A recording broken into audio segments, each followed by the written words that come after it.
Takbo o galaw pataas na takbo, pahalang na takbo, pababang takbo. Paano kung ang trend ay kahalintulad o naging sitwasyon, pangyayari at iba pa?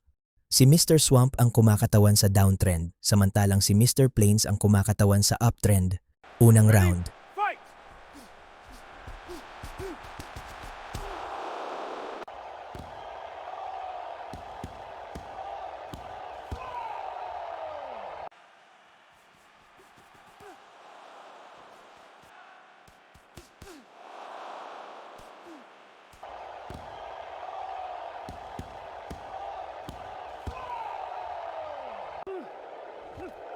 Keep it clean.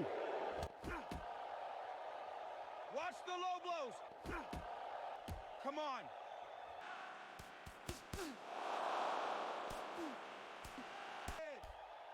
Take that. Not yet. Take that. Not yet.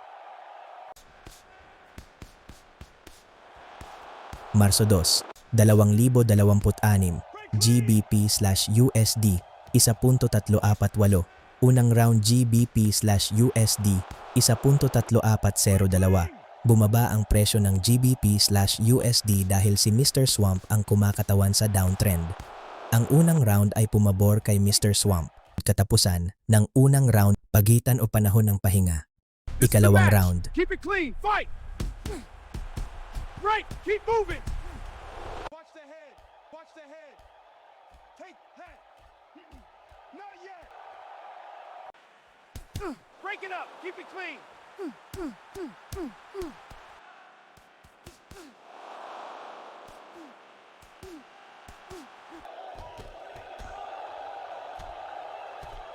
Watch the head.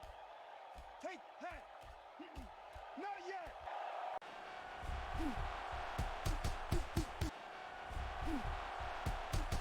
Unang round GBP/USD 1.3402.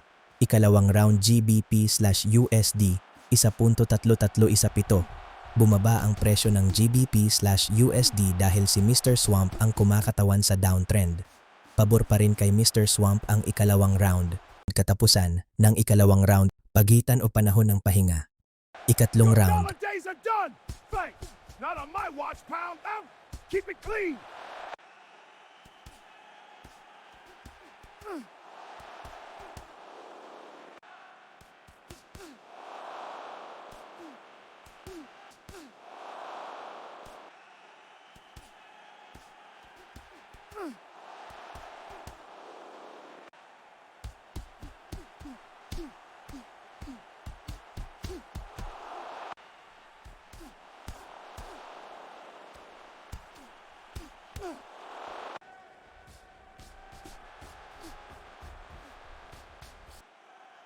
Ikalawang round GBP/USD 1.3317.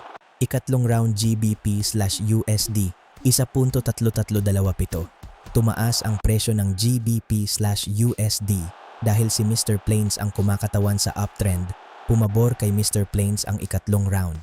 Ito na kaya ang simula ng kanyang panalo sa laban. Katapusan ng ikatlong round, pagitan o panahon ng pahinga. Ikaapat na round. Clean match, gentlemen. Good Huling exchange. round. Keep it going.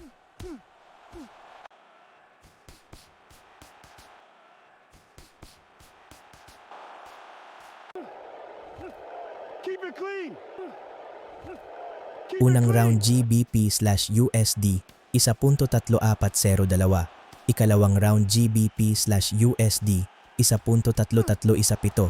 Ikatlong round GBP/USD 1.3327. Ikaapat na round GBP/USD 1.3365. Ang una at ikalawang round ay pumabor kay Mr. Swamp, habang ang ikatlo at ikaapat na round ay pumabor kay Mr. Plains. Pareho silang may tig-dalawang pabor, ngunit ang presyo ng British Pound/US Dollar noong Marso 2, 2026 ay 1.348 at ngayon Marso 6, 2026 ay 1.3365. Bumaba ang presyo sa kabuuan dahil si Mr. Swamp ang kumakatawan sa downtrend. Ang nanalo ay si Mr. Swamp. Salamat sa panonood.